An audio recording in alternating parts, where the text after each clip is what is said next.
Whoa, stop. If you guys clicked on this video by accident, just know that it is a spoiler review. So Movie Files and I, for the next hour and a half, we're going to talk all spoilers and everything related to what we saw in Endgame. So if you clicked this on accident, please go back, hit this card up above, or click the video in the description below for my non-spoiler review. But you have been warned, guys. Spoilers up ahead. So without further ado, Avengers Endgame spoiler talk. Let's go.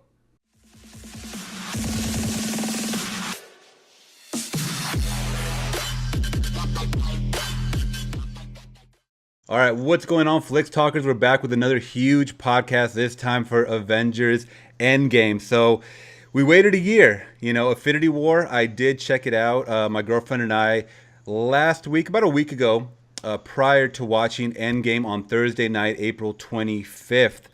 Did you catch it that same night? Before I ask you, hold on. Before I ask you, this is Elliot from Movie Files. If you guys don't remember, he was with us about a month ago for the Us spoilers, correct? Yes, sir. Yeah, that was a big one too. We actually got a good response of people that really liked it, and they actually watched the whole thing. And it's cool. It's very rare because not a lot of people, I like to watch podcast in its entirety. Same here, man. Yeah. So sometimes the attention span is a little, shorter for some people. But anyways, we got you back, man.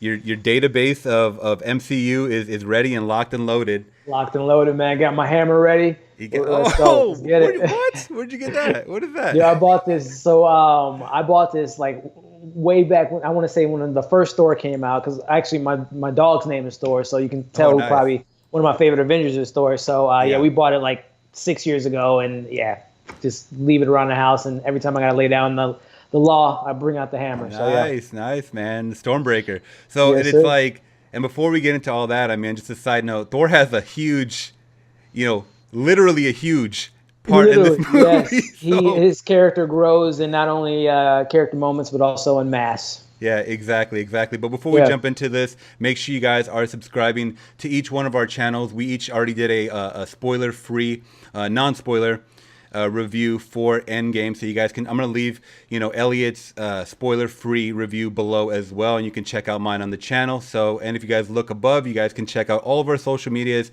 And which way am I going? This way, right here. You can see all of Elliot's social medias at Movie Files and Movie Files Live on Twitter. So that being said, Endgame. It was a 3-hour movie with what was like 7 minutes of credits, right? Yeah, a little under 3 hours as far as footage of the movie. Yep. Yeah, and I was someone that I like to jump online just to check out, is there a post-credit scene? I don't know if you do the exact same thing on Google.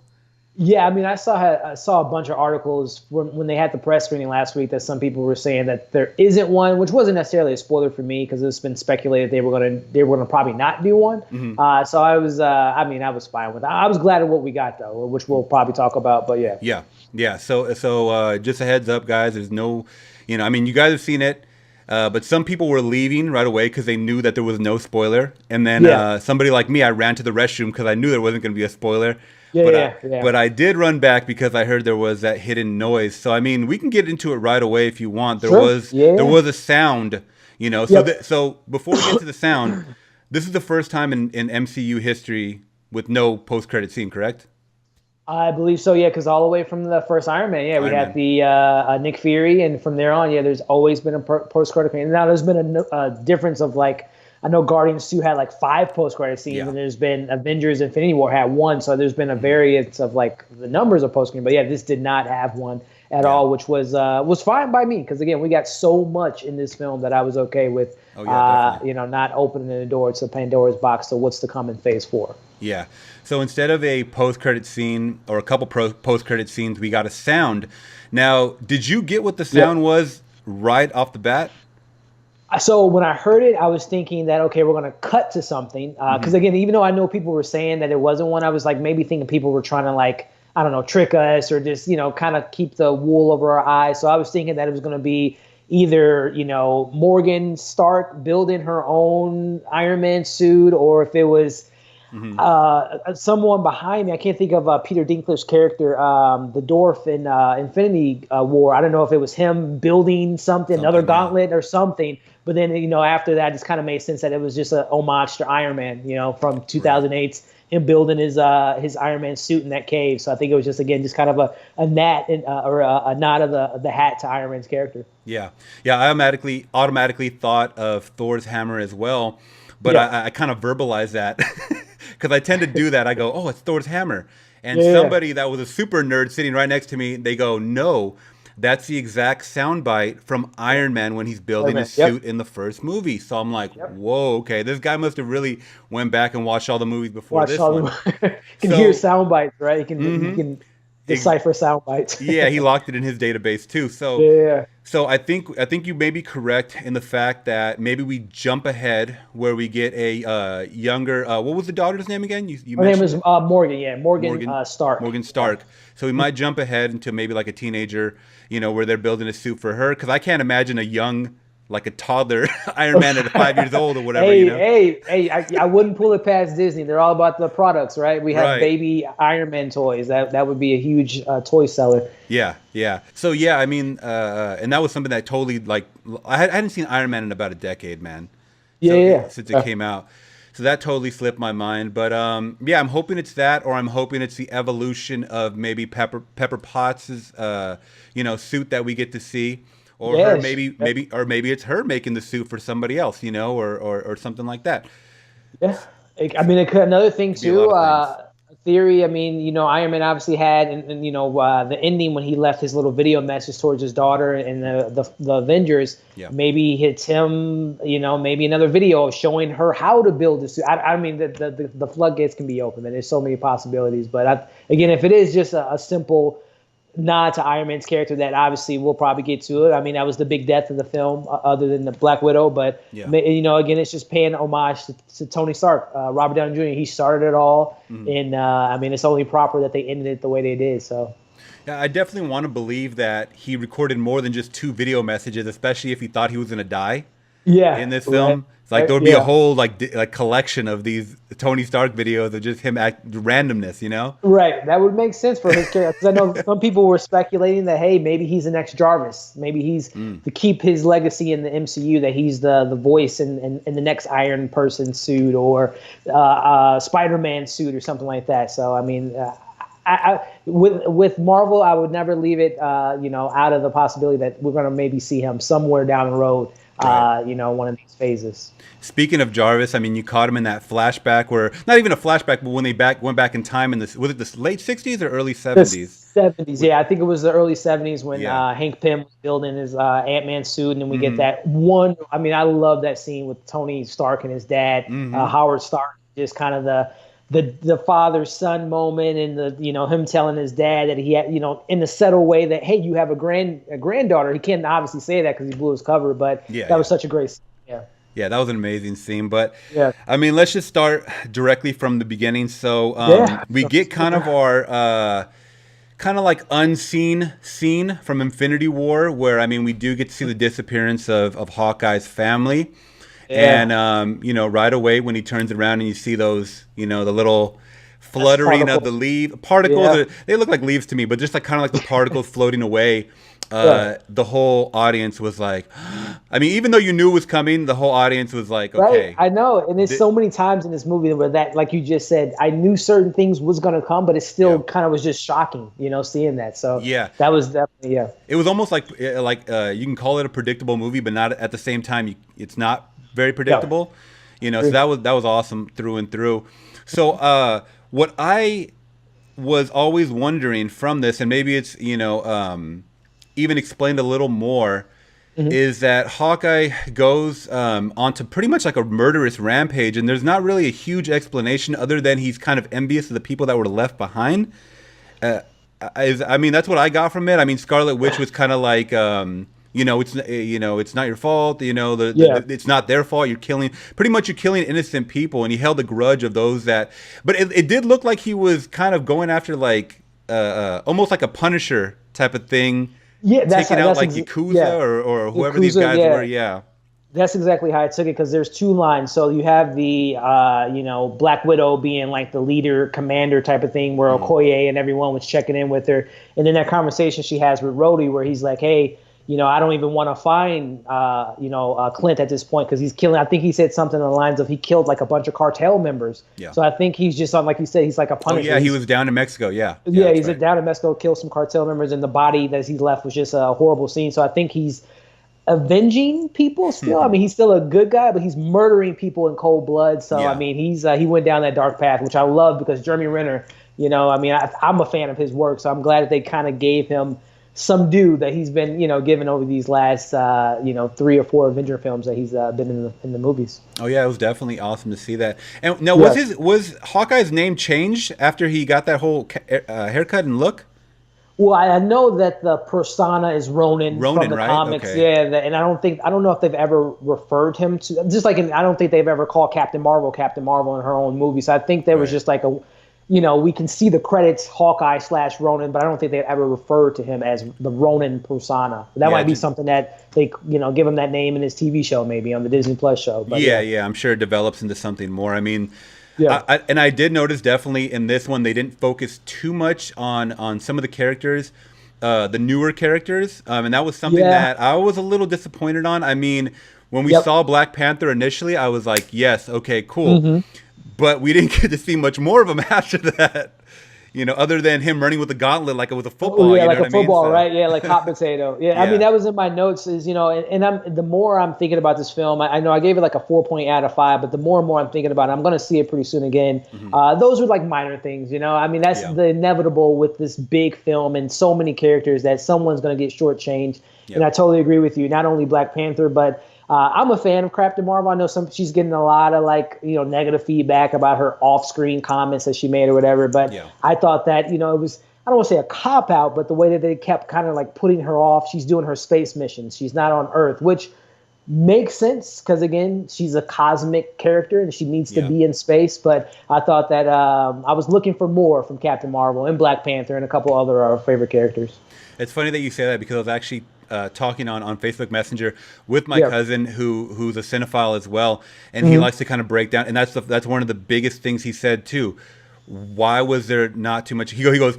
First of all, I don't really like Captain Marvel too much, but where the hell was she at? And I was like, dude, she even said it. There's thousands of planets out there in the galaxy. You got to police them all. She's policing them all. But I can understand why people don't like her, especially she has that kind of chip on her shoulder attitude. Throughout. And it's actually funny. I don't know if you saw, I posted on my Twitter maybe 2 or 3 days ago, where on YouTube, a body language expert analyzed that whole clip of her, Chris Hemsworth, and Don Cheadle. Yeah, I saw that. Yeah. And they really broke down. And the woman was not forgiving with Brie Larson. I'll just say that. And she made it very apparent that Brie Larson kind of wanted to go into this MCU world and wanted to establish dominance, just in all of her mannerisms. Apparently, this is based off this woman, not my opinion. Right, but this is based, that she, instead of being the more humble one, she kind of almost brought that Carol Danvers persona off screen. So sure. Yeah, I mean, maybe she's the Daniel Day-Lewis of her category, where she's embodying this character so much as bleeding to her real life. I mean, personally, possibly. And again, we're sticking to this review, but I like Brie Larson. I've been following her career since, what was it, 21 Jump Street and 12 Short Term and all that, and seeing her progression into, directing movies. So I'm a fan of her, but I can totally see how she can rub people kind of the wrong way. But regardless if we like her or not, I honestly think Captain Marvel is going to be the leader moving forward. Oh, for sure. Most definitely. I mean, we can't overlook any of that, Yeah. So, and that's another. I mean, I did check out that Chadwick Boseman trailer yesterday, the 21 Bridges, and I saw your reaction. Yeah. I totally fudged it, saying that this was like his solo thing. Totally forgot about the Jackie Robinson movie. Totally forgot about the James Brown movie. I'm really bad with not checking out the. Those were major releases too, and I'm I was really bad a couple years ago, man. I was like, this movie looks okay. I'm just gonna pass on it. You know what I mean? Yeah. So I kind of bite myself in the ass because I don't want the comment section to be like, what kind of movie cinephile are you? You know what I mean? Like, you're really bad. And I know Brie Larson has an arsenal of a couple of Yeah. the Room and the one that you just caught too. What was it? Unicorn something? Yeah, Unicorn Storm, her first directorial debut, which was a Okay. little lukewarm in the reviews, but I enjoyed it for what it was. So yeah. Yeah. Yeah. So I mean, I know they're doing a lot of movies, and they might not be the main stars. They might be just co-hosting or whatever, co-star. Yeah. So So- another one of my notes that I wrote down was right away, Captain Marvel saves Tony, and I was thinking of that plot hole. How did she know where Tony was? I mean, she would have had to make contact. I mean, Yeah. what is she doing? Just passing through the galaxy, and she So- sees Tony just chilling right there, or what? So again, this movie's been on my mind for the last 72 hours since I've seen it. So I'm trying to fill in the blanks myself. So I'm thinking number one. Captain Marvel, the end credit scene. We see that scene was in an Avengers Endgame when we see her come and Black Widow's like find out who's on the other end of that pager, and boom, we get Captain Marvel. We didn't get that scene, so I am to assume that obviously they talked to Captain Marvel. Hey, we got two of our we got Nebula and Tony. They're lost somewhere in space. Rocket might have had something on the ship that can detect where Nebula is, and she was able to find them. That's one reasoning. Yeah. I mean, it's I don't know. It's a plot hole. You're putting together the side story in your head. I'm trying to think like maybe Rocket knew where they were at. Maybe Tony sent some distress signal that they didn't show in the montage when he was. When him and Nebula was in space for 3 weeks, but a minor thing, but definitely a plot hole. It was just like kind of like Captain Marvel saves them out of pure luck. Which, if we talk about pure luck, the rat opening up the quantum realm for Scott Lang. I mean, things just happen, right? How ridiculous was that? How ridiculous was that? Things just happen sometime. The rat saved the world, right? The rat pretty much saved everything, honestly. So exactly. Things happen. That's a comic for you, right? Things just sometimes happen.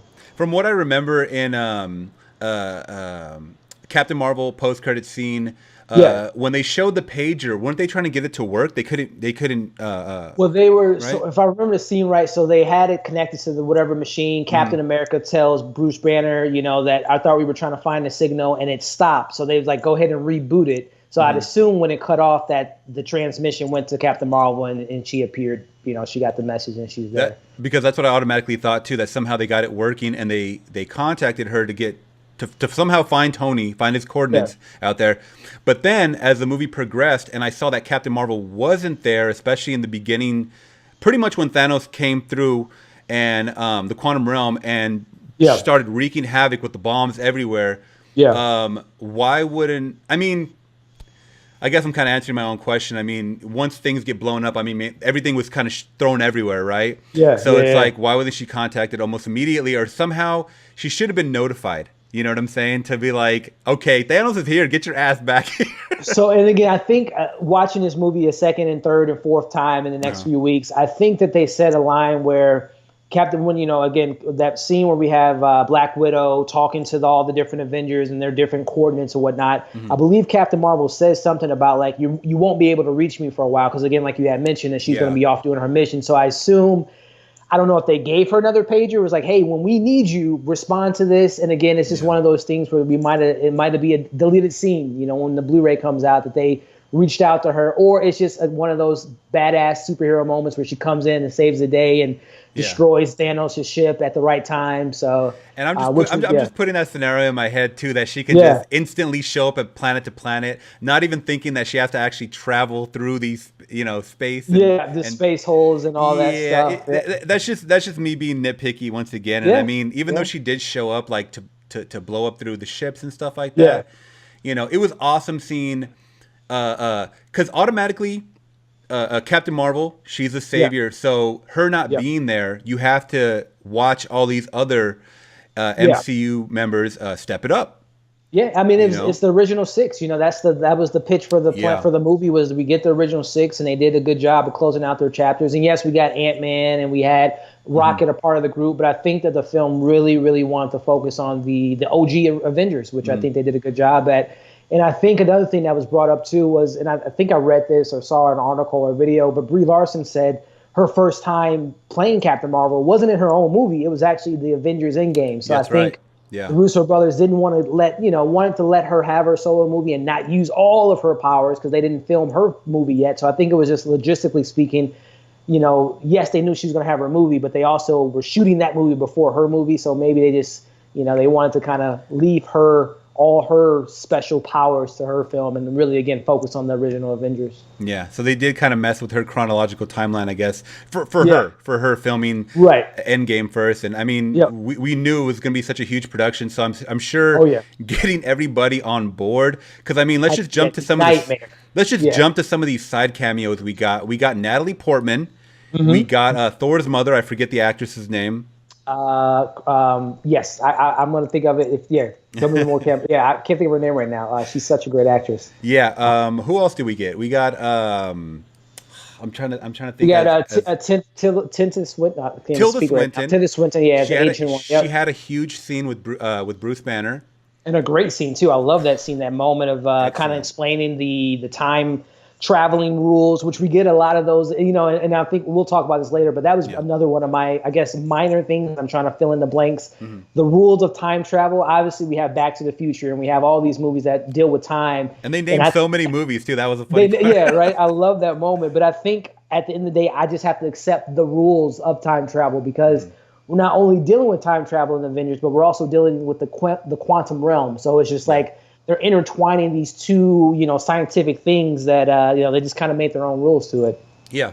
And not only that, I mean, screwing up the timeline, you could possibly, if you're going by like movies like, I don't know if you've seen The Butterfly Effect, but something it's one of my favorites. Yeah. Something as small as stepping on a bug or a small creature could alter time significantly.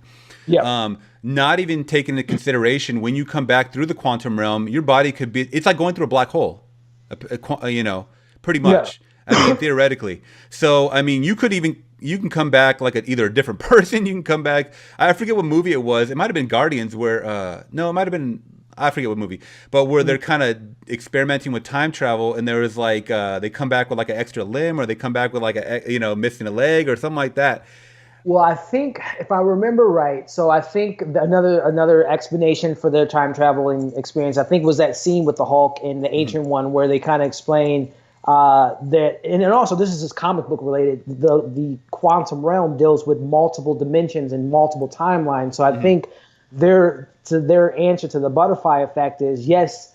You might take a time stone out of that time, out of that timeline, but the timeline will just be altered in that timeline. It won't affect their present moment, but it will affect the timeline that was going on during that stream of time, if I'm saying that correctly. So I think that was their reasoning to kind of explain, okay, if I affect something here, it won't affect this present time, but it will just affect whatever that timeline was that you took, whatever, you messed up. Something. So again, it's going to probably be explained a lot better when I see it a second and a third time. Plus, I think talking about quantum physics to to the general population is going to go right over people's heads. So I'm sure they had to kind of not explain too much about it. Yeah. So another note that I wrote down. I mean, do you want to jump in with some notes, by the way? I don't want to take this whole thing over. Yeah, no, you're fine, man. I think we touched on the beginning where we get the Hawkeye moment, which was such a great moment because again, it just put us right back in that emotional state, right, where we just lost all of the half of the universe, and now we're losing more people. And then we opened the movie with Tony, and then we talked about Captain America saving. But I love how within the first 15 minutes, the Avengers kill Thanos. Can we talk about Thor cutting his arm off and chopping his head off? Everything what happened. A great scene. Yeah, I love that moment. Yeah, for a second, I was I turned over to my girlfriend. I was like, "What is happening right now? What is going on? Right? Like what? Like this cannot be. Is he using a reality stone or what's going on? Like is he not there?" But I mean, we saw as he was walking through his garden or whatever it was. You saw that limp. He was injured. So I'm thinking, okay, I totally forgot that when he had used the snap, he had destroyed pretty much half his body, the external. Yeah. I mean, and obviously it had messed up some of his joints. Probably, it looked like he had a limp.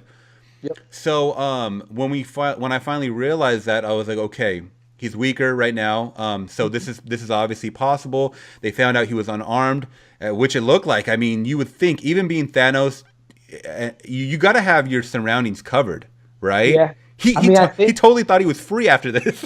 Well, honestly, I think, and again, this goes back to, when we look back at what the Russo brothers did. Number one, I think that they probably have the best superhero record of all time. They're 4 for 4 in my eyes with Winter Soldier, Civil War, Infinity War, now this. Yeah. So I think this is just another callback to their last film, where Infinity War, at the end of the day, it was Thanos' movie. Yeah. He had a goal, he accomplished his goal, and now he's want to rest. He doesn't want to deal with any more fighting, and if someone comes to kill him, I mean, I think as the movie kind of, he kind of gave up. Honestly, he was just kind of he accomplished his goal. So I think when they got him at the end, he's inevitable, as he said, before Thor cut off his head, which is just so awesome. That was great. He's like, this time I'm not gonna miss. This time I'm gonna miss.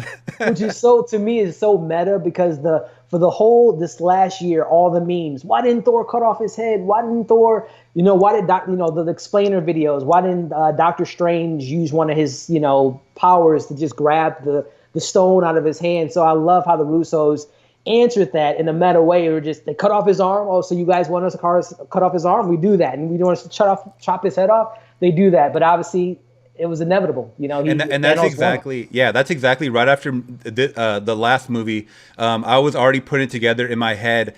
Yeah. How would the next epic scene, go? Where like which Avengers would be in play? What would they be doing? But that was the first thing I thought of. Someone needs to take his arm. Don't pull it this time. You got to detach the arm. You're gonna have to detach the arm, and then deal with the stones later. Yep. You know what I mean? So, and we got that in the whole football gauntlet moment where they're running with which was odd. Like when I was watching this, especially when we saw Spider-Man, Mr. Tom Holland, just kind of flying through everywhere, and everybody's kind of chasing after him. Yeah.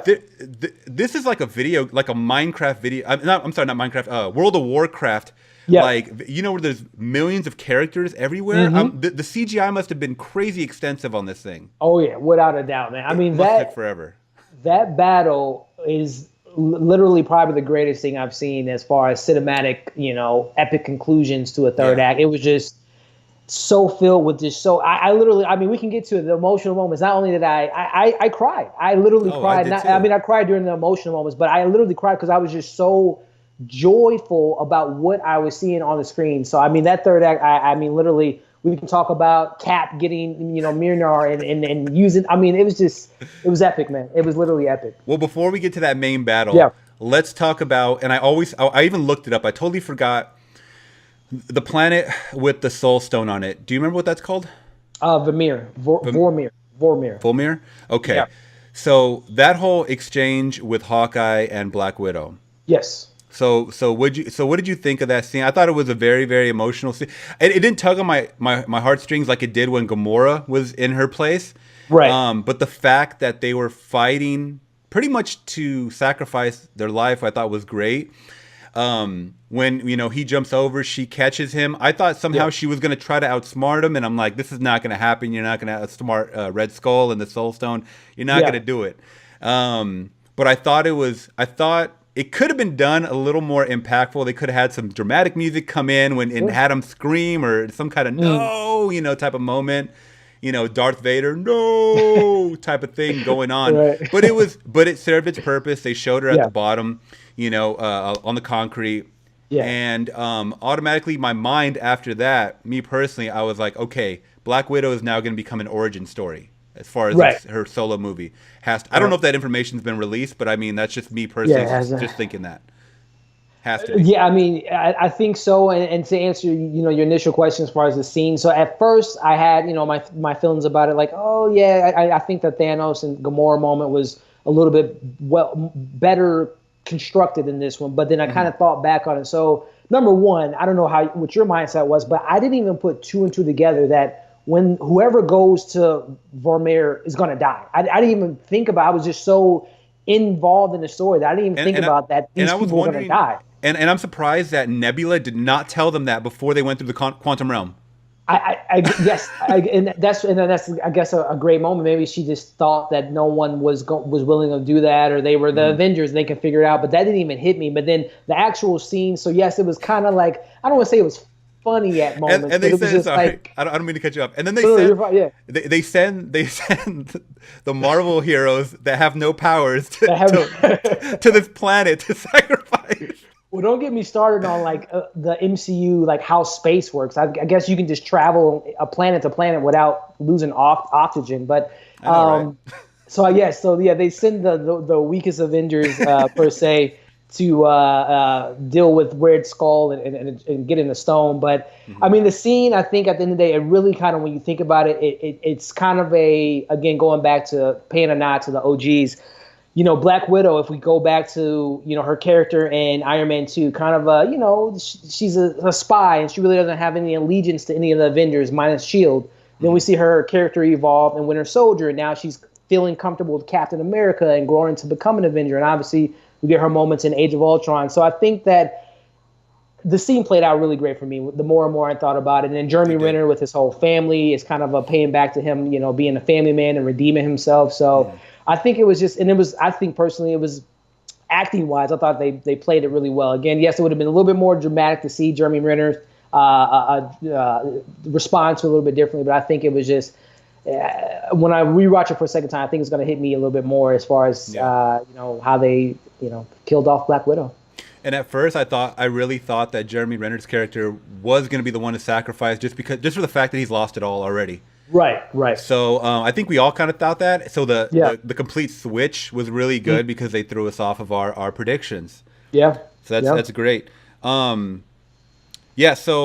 I'm not really in any kind of order here. So, I mean, we could talk about whatever, but one thing I did put down that was an awesome moment was Captain America is worthy and able to use Thor's hammer.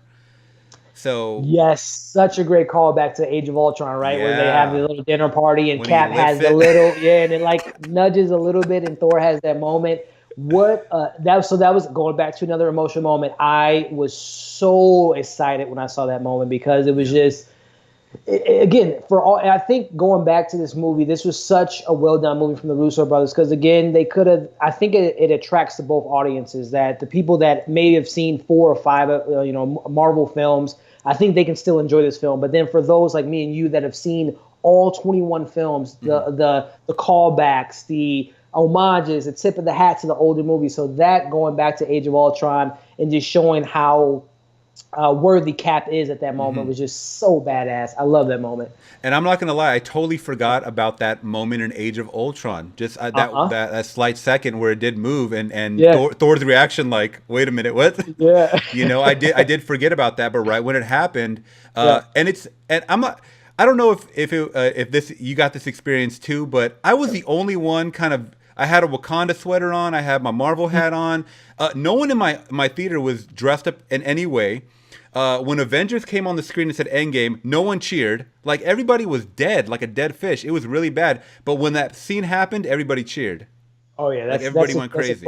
That's a crowd pleasing moment, without a doubt. And for my theater experience, it was actually the complete opposite. My theater was like literally, I think I was in a theater with all Marvel, like the geek culture was there. That's awesome. Every single moment. They clapped literally when the movie came on. It was one of the best experiences as far as going to the movie theater for me. It was just so fun.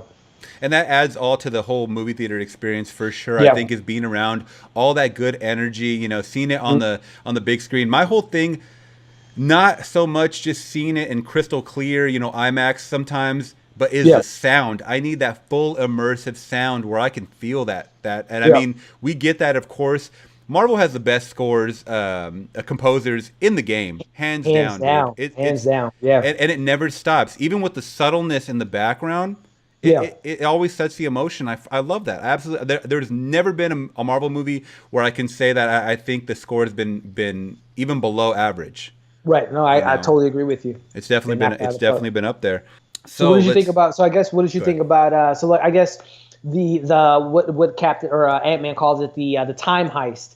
When the team split up, what did you think about Cap, Iron Man, Thor, or not Thor, but Hulk going to New York? What did you think about that whole going back to Captain America? Yeah, Hydra, Captain America and the Hell Hydra moment. Extremely funny, funny, and that was one of the funnier scenes that I did appreciate. I thought some of it was slipped in there, and the jokes didn't land, or it was just a little too much for an Endgame, and it definitely felt more of like a Thor Ragnarok. And most of those funny scenes came from Thor. Where we get to see the new I forget his planet. What's his planet called? Thor's Yeah. Asgardian, Yeah, Asgard. yeah, it was called New Asgard, Yeah, right? yeah, yeah, on So Earth. Yeah, yeah, so we get a lot of funny scenes there where he's of course yeah. eating the pizza and drinking all the beer and stuff like that. Big Um, Lebowski, right? yeah, Thor he was Lebowski. definitely Lebowski'd out, and Yeah, that was hilarious through and through. But I felt like it was a little too much. The Hail Hydra was perfect yeah. because we get our callbacks once again. We get all of our callbacks for the ultimate fans that have seen these movies and people that are going back, and watching these. I thought it was great. Yep. I didn't know at first. I didn't know what was going to happen from that scene, Mhm. especially like afterwards when we got Cap versus Cap. I thought that was great. Such an awesome scene. And That what do was you that was an say? awesome scene. America's ass, right? Oh Is that yeah, the yeah.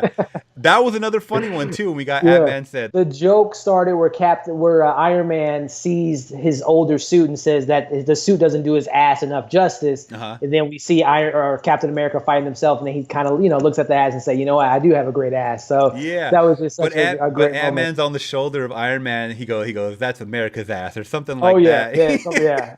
Dude, Really great Paul one. Rudd is definitely underutilized all the time. I mean, I think for this movie, they gave him Mhm. the right amount of shine. He had a huge Yeah, integral part, of course, with the quantum realm and whatnot.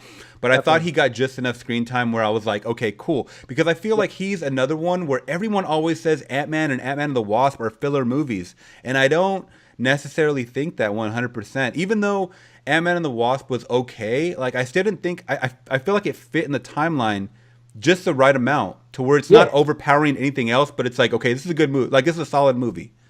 I mean, perfect example is so the first Ant Man literally comes out after Age of Ultron, Hmm. and then Ant Man and the Wasp literally comes out after Infinity War. So like Right. Marvel, yes, it doesn't make the billion. Now, like I think Ant Man one made like 500 million, which sounds small when you're making billions of dollars with Iron Man's Right. and Captain America's. But I think that the movies are super integral because number one, two things for me. Number one, it brings everything back to a smaller scale, literally and figuratively. Hmm. Iron Man's a small or Ant Man's a small character, but it brings everything back to Earth. All his movies don't deal with world-ending disasters. It's more personal stakes. His Hmm. first movie, he's fighting the yellow jacket in his daughter's bedroom. It's not a big epic. They're not fighting in New York. And Yeah. then Ant-Man and the Wasp, I mean, obviously we got more information about the quantum realm. So I think personally, those films fit perfectly, like you said, right into the timeline where Hmm. we have these big Age of Ultron movies. We have Infinity War, and then we bring it back to Earth with Ant Man. So I appreciate that when they do that with this character. It makes the audience feel like they're more a part of the cinematic experience because we have a person you can relate to as someone more earthbound. Yeah.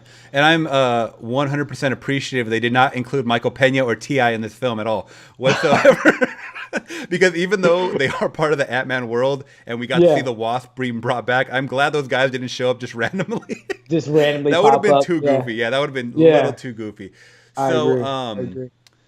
anything else before we jump to the main person that dies? Because that's something that I really want to talk about.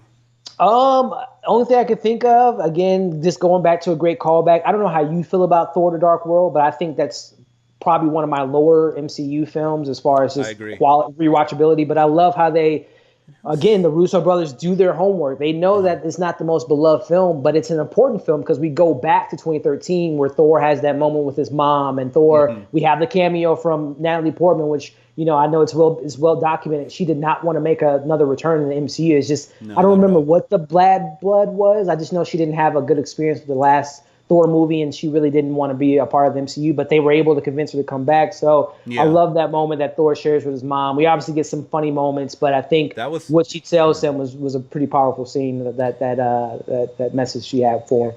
And she definitely knew that. I mean, well, once she knew that it wasn't him, or well, it was him, but it was him from the future and not the current Yeah, time that they were in, which was like what yeah. 2012 or 2013. 2013. 2013 is when Thor: Dark World came out. Yeah, Yeah, and she was accepting pretty much without him saying it that something's gonna happen, mom. Like obviously something's yeah, gonna happen. I thought that was yep, pretty touching. I mean, he could have. I feel like he could have tried to change those events, but it was inevitable, and she knew it yeah, was inevitable. yep, yep. So I think I was pretty accepting of that scene right there. No, You I know, totally agree. yeah, and Rocket's whole exchange in the beginning about toughening up pretty. He was straight. He was someone that's straight to the point. No Yeah, bars. he was about Like the mission. Yeah, he's trying to get his family back. He says it in the film. He lost no the only punches family he pulled. really had. Yeah, And also, before I forget to, a scene going back to the 2012 when the Avengers go back to New York. Mm-hmm. Let's talk about Loki. Is this the gateway into Loki's TV show? Because if you remember, he took the Tesseract and went into the. And we didn't get much after that. Yeah. Yeah. So I mean, is that the opening the door to his series that he's going to go? Because I think there's a synopsis for his show that he's going to be, if I'm not mistaken, his show is going to be based around him traveling through time and changing different world-changing events throughout time. So. Oh, really? Okay. Yeah, I think that's what the synopsis was, that he's going to be traveling time, which makes sense because that's what the Tesseract does. It allows you to travel through time portals in space. So I think that was a great way to, again, a subtle way to show the next phase of the MCU, which is obviously the Disney Plus shows mixed in with the TV or with the movies as well. Yeah, and I won't lie, Loki is one of my least favorite characters. Really? Yeah, besides Falcon. And we can get into that, I mean, if we want to talk about it, but... yeah, I don't know why. There's something about those characters that for Loki, I know that he's betrayed Thor so many goddamn times. He needs to just go. Like he's a thorn in my side, man. Like he just needs to go. I would not trust someone like that in real life. So that's what I'm saying. Right. Like he just needs to go. I understand he's the step brother or whatever, not blood brother, right? But is he blood brother? No, I don't think he is. Right? No, because he was born from the Frost family. He's just his adopted brother, as Thor says. He needs to go, man. You know, like Loki. If they're gonna kill off the sister that quick in Ragnarok, they need to kill off his ass like movies ago. He's a fan favorite, man. He's a fan favorite. People love Tom Hiddleston. I don't know why. I mean, he's very clever and witty, very powerful as well. I'm not taking any of that against him. It's just that, and I will watch this show for the fact that I want to see about, I mean, of course we're gonna get a huge budget from Disney, but he's just not a fan favorite for me. Hey. I got you, man. And once again, and it totally slipped my mind. I was going to say this before. Totally slipped my mind. But Falcon. I mean, we'll talk about him because he kind of has that last scene before the ultimate demise of Tony Stark. I didn't see that coming. I made the mistake of posting all this. Hashtag don't spoil the Endgame, and right away someone spoiled it for me in the comments. So I'm like, fuck you, whatever. Oh, did they tell you? Was that the reveal? That Cap retires? No, that Iron Man dies. You saw that was someone spoiled that for you? Oh, man. Dude, like 3 people, 2 people on Instagram and like 1 person on Twitter, and I'm like, I already saw it. Okay, so this was like a day before I seen the movie, right? Mm-hmm. And my gut feeling, we always had, and you and I talked about it on the last podcast. Who's gonna go? You said Cap, I said Iron Man. Yep. Right? Or I said somehow I believe maybe they both could have sacrificed themselves. Yeah. Yep. And in kind of an instance we were both right. I mean, something does happen with Cap, but I mean, Tony Stark does ultimately sacrifice himself by using the Infinity Gauntlet, does a snap, and he destroys pretty much his body. I mean, we saw what it did to Bruce Banner. It nearly killed him as well. Yeah. Oh, speaking of, on a side note, how cool was that when Thor brought back Tony with the hammer? Oh yeah, that was again. I love that whole scene, that 2012 moment. Yeah, it was so great. Yeah, and also Thor. I mean, we're talking about Hulk. Are you a fan of Hulk Banner, or as they're calling them, Professor the Hulk Banner Banner hybrid? Yeah. Are you a fan of? How do you feel about it? He did look a bit weird, and now that I saw his face actually on screen on this past Thursday, I remember seeing a toy that leaked, like and it showed them all on this, I guess on the outer box of the toy, and I'm like, I was looking at it and I'm like, why does Bruce Banner look so weird? Mm-hmm. I thought it was a bootleg or something that I don't know what it was, right? And then we saw him on screen and he looked like half Banner, half Hulk. Half Hulk. Yeah. So I was like, okay, this is what it was. This is exactly what it was. After a while, my mind just kind of, the visual just adjusted and I kind of got used to it a little more. But ultimately, initially I was like, I don't know what to think about this, but it was cool. Yeah, it was cool because it showed that he found a balance, and he was talking about he wasn't gonna pretty much just summon Hulk when he wanted to just smash shit, right? Yeah, when he was gonna work with him, and he became more Zen-like. Did you notice that he became more he was more chill and more level-headed? And I mean, it's again a story. Again, the great Kevin Feige. These were seeds that were planted. Mm-hmm. Many films ago in the first Avengers, just the evolution of the Hulk, from Avengers to Age of Ultron to Thor Ragnarok to the Infinity War. So it was, again, going back to the OGs, they gave him an arc. Yeah. which was great to see. And that's one thing, watching your non-spoiler review a couple of days ago, right away, and I totally forgot to do it. I always forget to do this, is I always give credit to the stars, but right away you gave credit to Kevin Feige and the Russo brothers.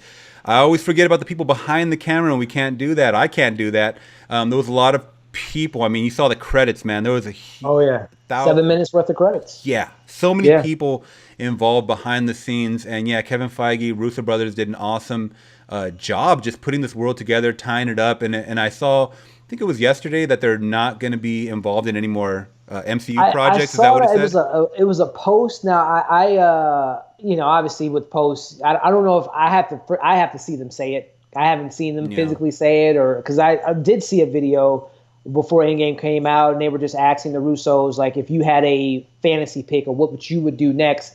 You know, their dream job was actually Secret Invasion or Secret Wars. So I think that there's some way that they can get the Russo brothers back in the MCU, of course, if they want to. But I mean, if this is their last film, I mean, hell, they went out on a home run. Yeah, yeah. That's interesting. I don't know if you saw in my Instagram story, I did post off of someone's Marvel fan page, like a phase 4 of what it was, and it was exactly what you just posted. They had a logo. I mean, these could all be fan made things. I don't think anything's in stone yet. But it did say, I think, Marvel Marvel something Wars. You had Secret Wars. Is that what you said? Secret Wars, yeah. So I believe it was it's either Anthony or Joe. One of the brothers said their dream, their best Avengers storyline was Secret Wars, which essentially is just the Skrulls play a more integral part, where you find out that half of the Avengers are Skrulls and things like that. So I think that is something that they can definitely handle. If the Marvel inevitably, the next big Avenger team-up movie is something where we find out that half of the Avengers have been Skrulls, or some of our favorite characters have been Skrulls, so that would be pretty cool. That would be intense. And you know what, Captain Marvel, the whole Skrull element and the Skrull world was a huge draw for me. I mean, that's what kept me entertained with that movie for the most part, I think. You know, besides seeing Carol kind of explore her powers and just kind of evolving, you know, and then we see her go Super Saiyan at the end. But I thought the Skrulls were huge. It was very, very interesting to me, is what it was. And I think it's that would satisfy a lot of like sci-fi fans, if not, even if they're not Marvel fans. I mean, just the sci-fi element alone is awesome. Right. So before making this too long, man, I mean, we're already coming up on an hour. Did I just talk about Tony Stark's death yet? Well, no, we didn't. I mean, we talked about it a little bit, but as far as just the emotional moment where we have Pepper, you know, I mean, well, first we have Peter Parker. No, we have War Machine, and then we have that Peter Parker moment where it was the reverse, right? Where in the Infinity War we see Iron Man holding, you know, Peter, but now we see Peter doing the reverse with him, and that was a powerful moment. And then I love, you know, with Pepper, and that's where I did not care. I was sobbing at that moment, because I remember it goes back to when Pepper and Tony had the scene at their lake house or whatever, where Tony said, "Hey, I can just put all this away. I don't have to figure this time machine out." And she says, "Yeah, you'll be able to do that, but will you be able to rest?" And then we go back to that moment where she tells Tony, "You can rest now." Yeah, that I lost it, man. I'm not gonna lie. You know, I literally lost, because it was such a great callback, and they played the scene so well. And just seeing the decay in Tony's eyes, and he really looked like he was dying. He really looked like he was like feeling the death coming on. I don't know if, and this might be a hot take, but I personally prefer Iron Man in the Avengers films more than I do his own solo movies. Don't get me wrong, I love him in Iron Man 1, 2, and 3, but I feel like he just brings the team together, and the energy that he brings in an Avengers film. And I personally think this was his best performance as Iron Man. Oh, like, definitely. Through and through, yeah. He works well with others as far as, you know, being a leader, being more of the logical one, especially when we see Captain America kind of giving those speeches, and you even see Ant-Man giving. He goes, "Man, this guy gave a great speech," right? Because as you keep watching, I mean, throughout the Captain America movies, he is definitely fits that characteristic of someone that has the leadership potential. Just gives those epic speeches, right? Yeah. Whereas Iron Man is like, okay, let's just get to the meat of it. Like, we need to get this boom, boom, boom to get to where we need to get. You know, no speeches. Let's just do it. Yeah, one of my favorite lines still in the MCU is it goes back to the first Avengers when Thor takes Loki in the Quinjet, and Captain America says, "What is our plan of attack?" And Iron Man says, "Attack." So I mean, I just love the moments like that with Iron Man. He's such a great character, and it's sad to see him go, man. That was It was That was an tough. emotional moment. Yeah. Yeah, it was tough. I knew eventually, especially when Thanos was just beating him down. Yeah. He was beating him apart. I mean, his suit was coming apart. I was like, this is it. This is what they Yeah. leaked it. This is what they leaked, and I was accepting of it. You know, whether he either died by the hands of Thanos or if he just sacrificed himself by doing the snap. I'm totally fine with it. In this moment, I'm fine with it. Yeah. You know what I'm No, saying? I'm in the same boat. Yeah, I'm Yeah. excited. So it's a bittersweet moment, right? So I Oh, mean, definitely.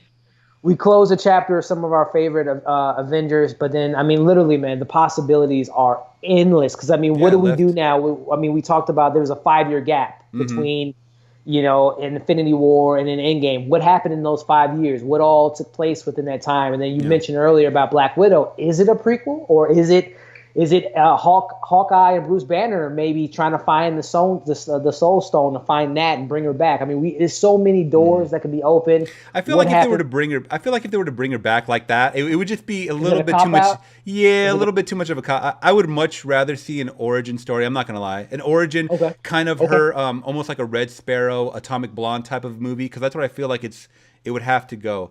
So I guess my question, because I totally agree with you, and I think Marvel has said this, they wanted to continue to do solo movies and then Yeah. eventually build up to the Avengers. But does it mean that we're just going to get a one-off with Romanoff? It's just going to be one film. There's no franchise, or are they going to introduce a new Black Widow potentially? Because I know they casted what's her name, Florence Pugh. I don't know if you saw Fighting with My Family. The WWE Page movie. They casted her as a villainous role. I don't know if she's gonna take on the mantle of Black Widow, but I mean, we'll see, man. It's coming out in 2020 or 2021. So Oh wow. yeah, I feel like with her in particular, yeah, they could have one solo movie and that's fine. Either if they just kind of lead off to okay, here's Shield or here's Avengers, yeah. like Okay, this is it. Just for the fact that she's been in so many Avengers movies, the reason true. why that doesn't work with like a Black Panther is because they're so new, and we've only seen them in a couple of other movies. You know what I Right, mean? Civil right. War, Infinity War. Sorry, drew a Anyway, blank yeah, right now. So I think that's fine with the newer characters, but since yeah. since we've seen She's her been around, for a yeah, while, since I 2012. would be totally fine with just a one and done movie. And I've always been someone that's been fighting for like a Scarlet Witch movie before seeing her, just for the fact that I like the superhero factor and the fact that she doesn't have any superpowers to me. Yeah, And it's an it's weird. interesting story. And it's weird that I say that because Punisher is like one of my favorite superheroes, and he has no powers whatsoever. Right. He's So it's just like being very a contradictory. beast. Yeah, I hear you. I hear Yeah. you. So, I So mean, I mean, also on a side note, on War Machine's suit, I saw that it was not the typical gray in the final scene. Was that the Iron Patriot suit, or I, was that an altered suit or something? again, that third act was just hit me like a There was a lot bag of going on. bricks. So Yeah. yeah, I'll have to look at that again. I can't remember. I know it was like a more beefed up suit. Yeah. It might have been a callback to his or his iron suit. I can't remember now. I'm gonna have to give it a second watch to see what he was decked out. Because I did notice it when Don Cheadle kind of leaned in and was talking to him before Pepper Potts kind of stepped in, and his suit was red and blue, but it didn't look as bright as it did in was it Iron Man 2 or Iron Man 3, I was think, it is when 3? he introduced it. Yeah, when he was protecting the president. It did look a little faded or dull, like it might have been maybe another suit, a prototype suit, or something a little different. But I did definitely notice it when he kind of leaned in. It was not the typical silver gray suit. Gotcha. Yeah, Gotcha. so that was a little different. I mean, obviously in that moment we saw that was kind of a passing of the torch to him and Pepper Potts, as well as when we get to see older Captain America, which I thought was beautiful. I thought the fact that he stayed in 1950 or 60. It probably would have been the 50s, I want to say. Yeah. Yeah, I believe that he went back to that timeline and spent the rest of his days with Peggy Carter. Yeah. Yeah, I thought that was great, that the fact, because in my mind I was thinking, okay, what if one of the MCU members does stay? Like when once they showed that whole Thor scene, I was like, what if he just stays, or what if he alters just time stays? somehow? And then we see that Cap does stay. I thought it was Yeah. great. We see an older Cap, and then he obviously passes it to Falcon. What are your thoughts on him passing the shield to Falcon? I mean, a very, it's definitely a callback to the comics, as Sam is Captain America for a while. But I honestly thought for a split second when Sam says to Cap, this doesn't feel like it's mine. I thought he was going to maybe throw it to Bucky, and Bucky was going to be, Captain America. But I think Bucky gets the leftovers. Here you go, buddy. Yeah. I mean, my only fear, and this is no disrespect to Anthony Mackie because I like him as an actor, but I don't know if he's a leading man. As disrespect, it sounds kind of rude to say. No, that's what I feel 100%. I just don't know if he can lead a franchise. So I think, again, Disney's so smart that these Disney Plus shows are going to be the next evolution of the MCU in a sense where we're going to learn a lot about Bucky and Falcon and see what the ramification is of him becoming, a Captain America. Is Bucky going to take the mantle, or some way? I don't know. It's, again, there's just the door has just been open. The floodgates are open where the possibilities are endless. Yeah. But I just don't know how I feel about Anthony Mackie portraying the persona of Captain America. I just don't see him as a leading man. But again, Marvel they seem to know what they're doing. So, but then again, on the flip side of the coin, do we see Bucky as a leading man? Sebastian. So I mean, I believe he auditioned to play Captain America originally. Obviously, perfect casting was Chris Evans, but I think he has the flexibility. I think he has the acting chops. One of my, still to date, one of my favorite MCU films is Winter Soldier, and I just love his portrayal as Winter Soldier. He's the Terminator in that film, so I think he has and also I don't know if you've seen some of his other work, like Tanya, and a couple other projects he's done. He's a great actor. He's a really good actor. So I think he has the chopping of it, the acting chops. But again, like you just said, we're just so used to seeing Chris Evans embody this character. And I think, if we rewind the hand of time and go back to Chris Evans being cast as Captain America, we all had questions like, the Human Torch. He was already not a good superhero. But I mean, they changed our minds then. And now Chris Evans is my favorite Avenger. So I mean, if they were able to pull that off, they're able to make Sebastian Stan or Anthony Mackie maybe be the next leading man in the MCU. Who knows? Yeah, I just felt that in my heart when I was watching that, I felt like Bucky should have been passed the torch just for the fact that even though they are two men, I mean Falcon and Falcon and Bucky, they are men essentially, just men, no superpowers. I mean Bucky has the arm from Wakanda now with the Wakandan technology, vibranium, correct? I mean Bucky too. He's Bucky has the super serum, the super soldier serum in him from his Hydra days. You're right. You're totally. I'm already forgetting this. So so he does have that. So it's more of like a super strength type of deal, right? Like kind of Cap has. Yeah, that's why he can go toe to toe with Captain America in the scene from Winter Soldier because he has the super serum in his veins, just like that. Yeah, even more of a reason to throw the to make him Cap, right? Exactly. Yeah. But no, I mean, I think he will do a good job, and like I said, he has to grow on me. I've only seen him in Anthony Mackie I've seen him in a couple movies, but it is more of like the side role. I actually saw him in. Did you catch Miss Bala? It was more of a. I didn't get to. I wanted to. Gina Rodriguez, right? Yeah, he does play a role in that. He does play someone on the side, and he kind of like. No, I'm gonna get shit for this, but. He reminds me of a Will Smith character. Did you see my Gemini Man thing? Gemini Man, you broke my heart, man. I'm a big Will. That's my guy. I grew up on Will Smith, Fresh Prince, all the music and stuff like that. And even the first couple of movies, I absolutely loved them. Even the goofy ones, but like. I feel like he peaked at a certain point, and then he just became Will Smith. I don't know, man. It's just I'm just messing. I totally get. I don't feel the stretch. I don't feel the stretch of like, dude, you can like you're in a position where you can ask for literally any role you want. You can tell your agent, I want this, I want this, I want that. Yeah. But I don't feel like his heart isn't pushing it 1,000%. You know what I mean? I hear you. But then I mean, I'm not just discrediting him. A lot of actors do that back and forth. But I feel like Anthony Mackie is just Anthony Mackie. Like I haven't seen him like. You know what I'm saying? Like I haven't seen him spike in certain movies. I just feel like he has that certain that temperature of just kind of lukewarm. So he's gonna really have to bring it for me. Like I agree. Perfect example is Michael B. Jordan. Right out the gate when I saw him in Fruitvale Station, I knew he was gonna be a star. I knew it. I agree. I absolutely and he kept that momentum. Yeah, I agree. There's newcomers that have to really grab me, especially if you're gonna throw them in a superhero role. You gotta wow me, man. Yeah, no, I agree. So I guess another thing too that Marvel could do, again, this is, they're continuing Captain America's story on this streaming platform, Hmm. with the Disney Plus. So maybe it's just, maybe he'll really shine because he'll have that, that we'll have 8 episodes or 10 episodes with Anthony Mackie, and he'll, maybe he'll grow on us. I don't think that will, No. obviously, I think they're going to take these characters from the TV and integrate them in the movies, but maybe they don't. Maybe they pull back and we see, Bucky and Falcon and Wanda and Vision and all the other shows they name. They're going to have their shows, but then we're going to focus on the movies with Captain America or Captain Marvel, Black Panther, Doctor Strange, Spider-Man, and keep it movies, TV, and then every now and then they cross lines. So Yeah.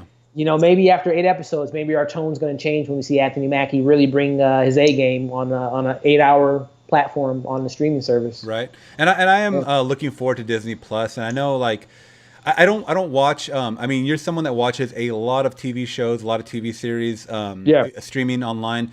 I don't watch too many. I mean, you're more versed in that world, but I definitely want to give these a chance just for the fact that it's characters that I already kind of know.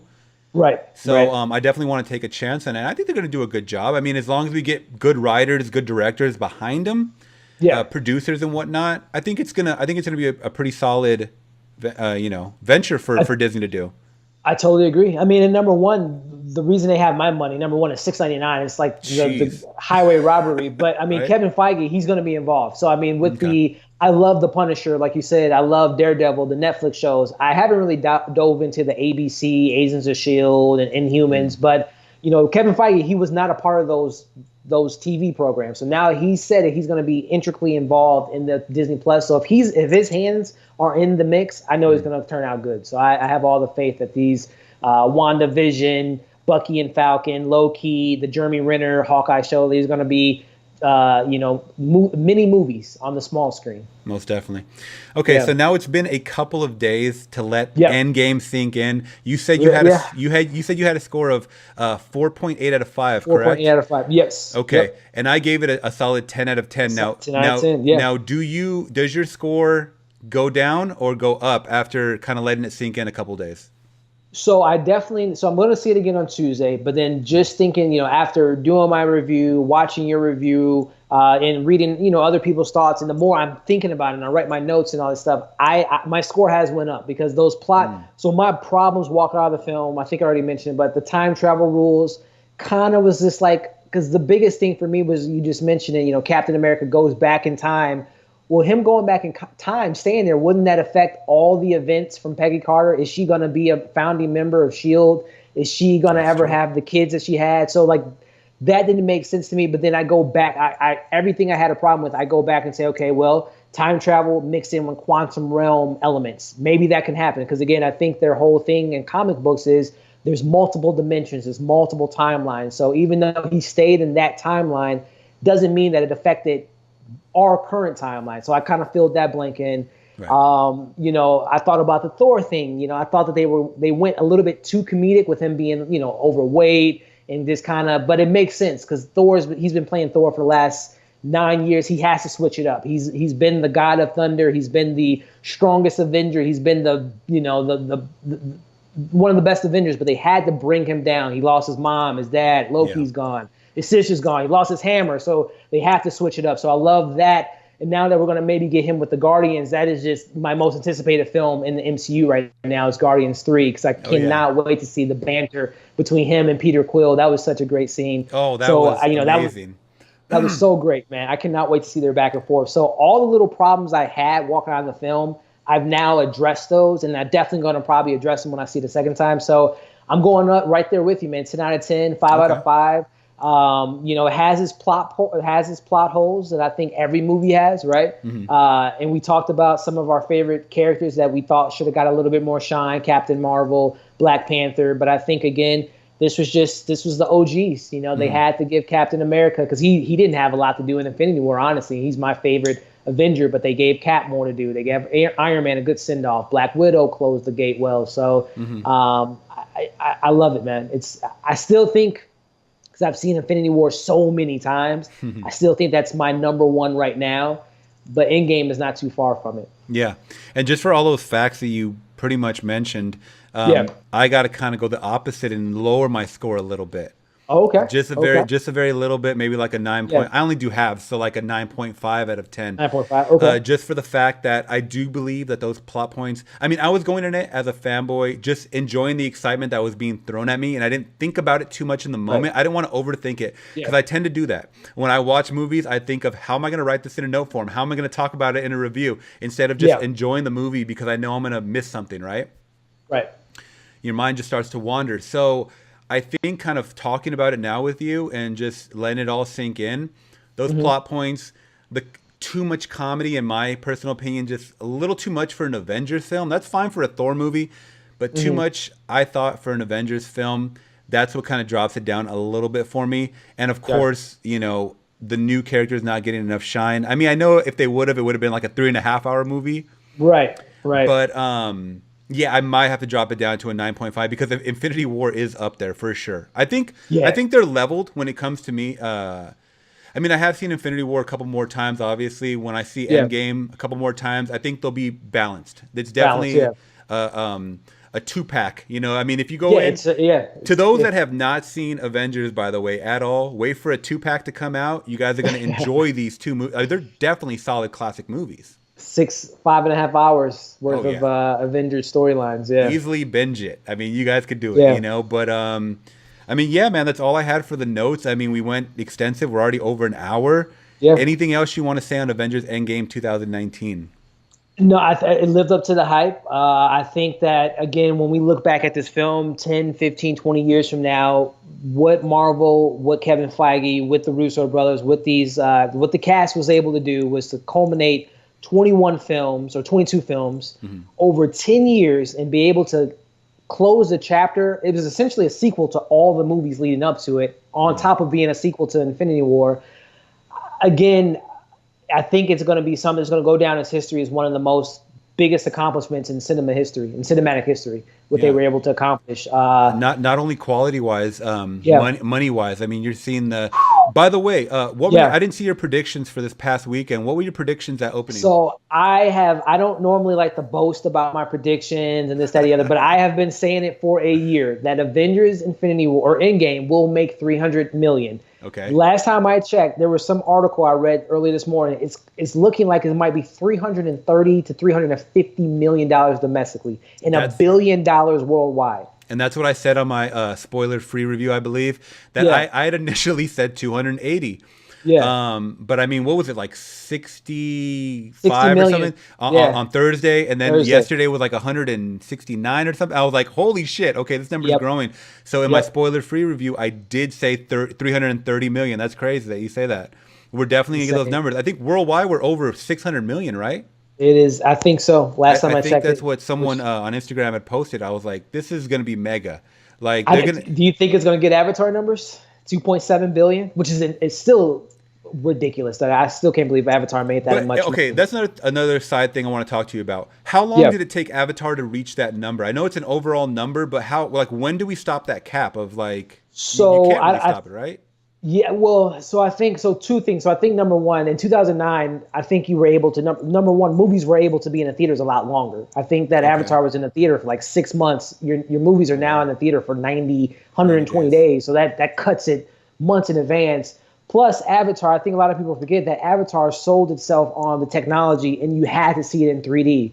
So what does that mean? Your tickets went from $9 to maybe $16, $17 to see a 3D movie, and people saw it multiple times. So I think Avatar is something like an anomaly. I don't think even Avengers Endgame, I don't think is going to crack that 2.7 because, again, inflation, it's in the middle of the summer. Avatar came. I mean, you look at the three, I believe last time I checked, it's Avatar, Titanic, and Star Wars Force Awakens. If you look at those movies, all those movies came out in December. None of them came out in the summertime. True. We know we got Lion King, we got Spider-Man, we got all these Disney movies. I think it's going to be, I don't think there's ever going to be another movie that's going to crack $2.7 billion.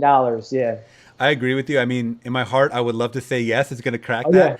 Especially the momentum that we're getting.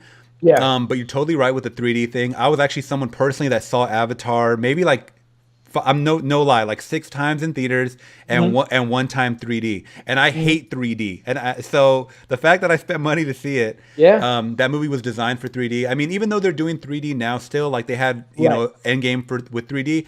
I feel like people are only going to see that because they couldn't get tickets to other showings. To the 2D or the regular IMAX. Yeah, it's not detrimental to see it in 3D. So I think we're going to get low sales on that. It's not going to be the equivalent of what Avatar was meant to be watched pretty much, and everything kind of flying at you. Format. Yeah. So I do believe it's going to hit under $2 billion, but very, very shy. Maybe like a 1.9. Oh, so you think it's going to come in actually lower than Infinity War? I think Infinity War was like $2 billion. Okay, I think it might come a little shy of that. Just for and some guy and I were talking about on Instagram the time factor, and I had kind of defended that.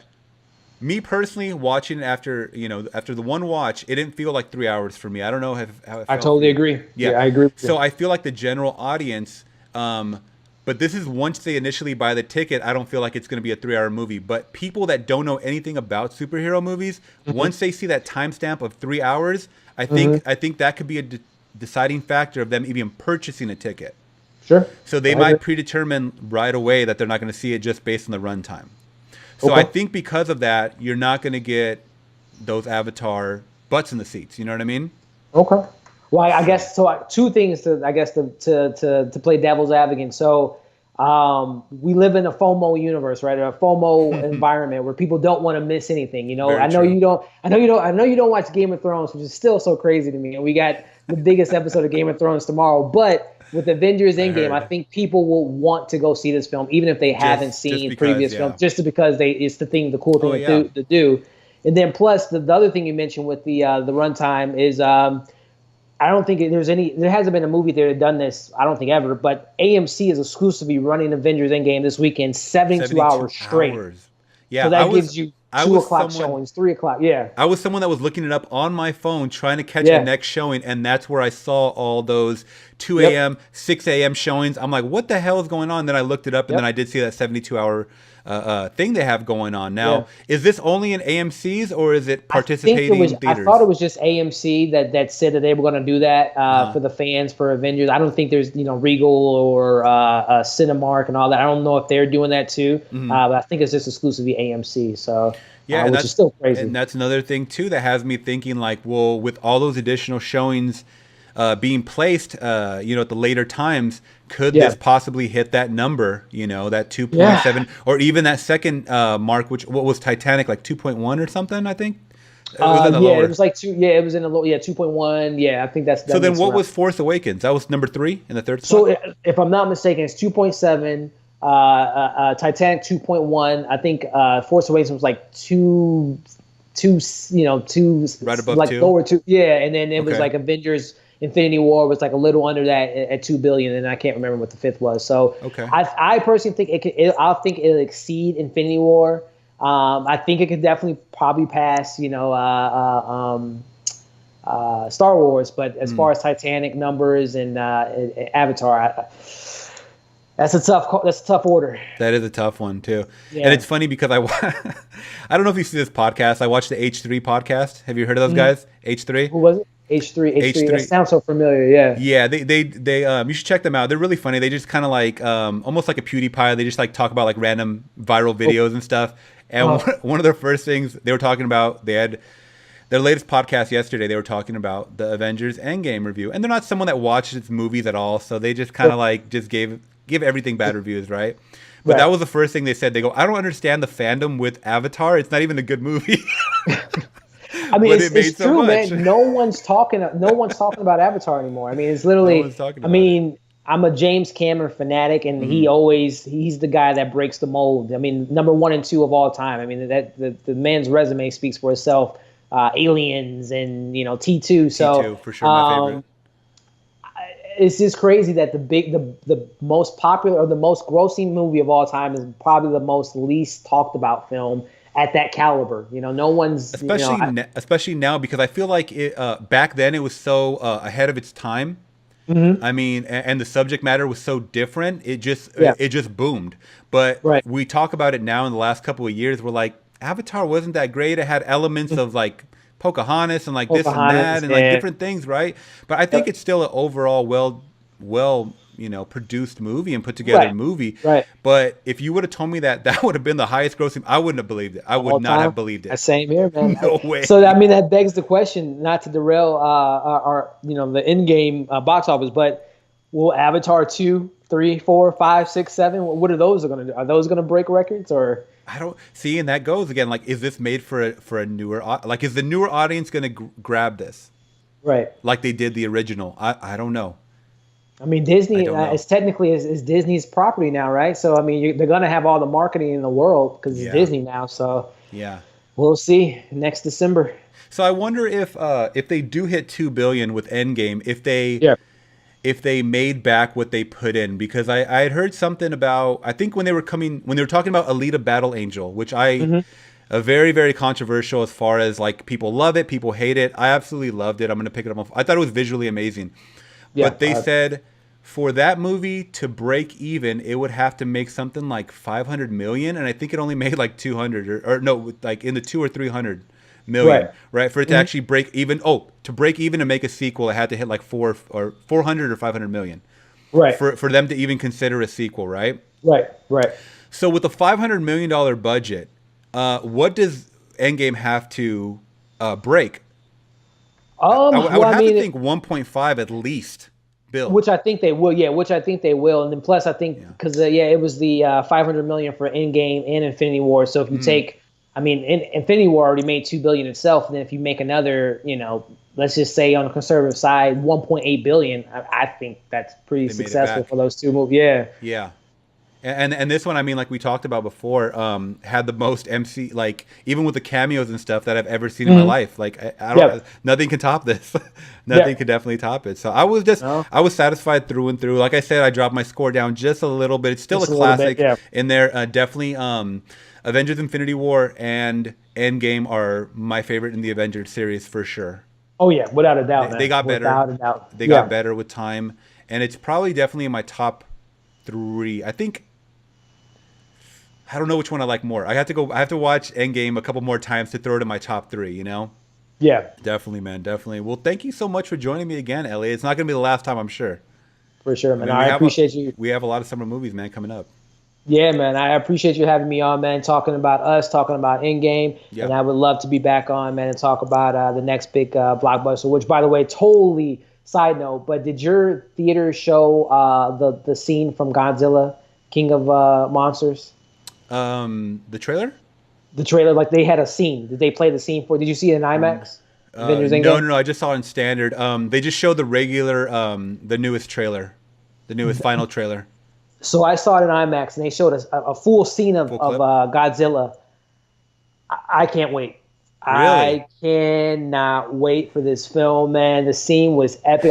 You could probably find it online. It is. That is something I would definitely love to maybe talk about, as far as coming back on. I can't wait for that. That's my next big film that I'm excited for. And I was so torn and I got torn apart in the comments, by the way, for this final trailer, is that I know this movie is going to be visually awesome. I just see it going like a Pacific Rim 2 route where there's so many things thrown at you, almost like a later Transformer movie where it's not ultimately great. And then I started talking about the whole fandom of because my whole thing is I love Godzilla, but do the teens and 20-something-year-olds love Godzilla? I don't know. No. See, I don't really know. Does it hold weight? And then the whole way he looks, they haven't evolved on his look too much. Right. I don't know if you caught Shin Godzilla. That's a Japanese release that came out a couple years ago. No, I haven't. No. He did look very similar to that Godzilla. So he looked more of traditional, even though it was CGI. A lot of the zoom out shots looked like the body motion was a little more realistic in real time. Because I think that was the whole thing, was when he used to move, it didn't look fluid. It didn't look real enough. I mean, you're scaling something that's like 100 feet up in the air. Yeah. So the motion of it is going to be very difficult, I think, to reproduce, to make it look like a real life setting. Right. I'm hoping that this movie does well. I'm hoping the movie is overall well put together.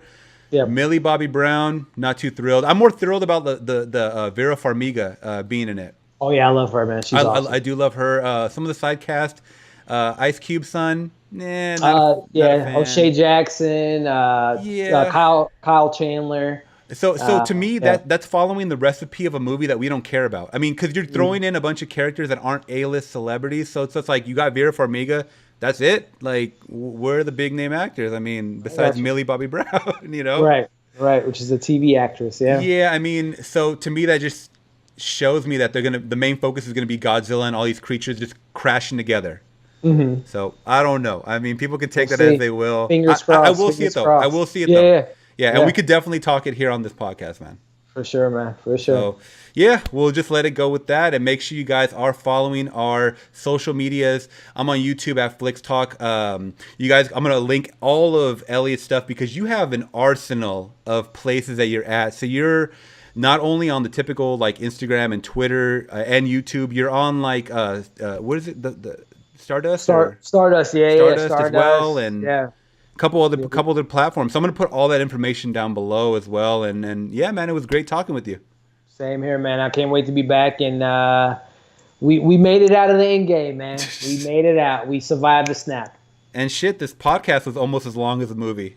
Right. So we'll end it on that note, guys. Thank you so much for tuning in. Make sure you guys are following, like I said, on our social medias, and hit that subscribe and like button if you guys did like this podcast and video. All right, guys, till next time, I'm gone.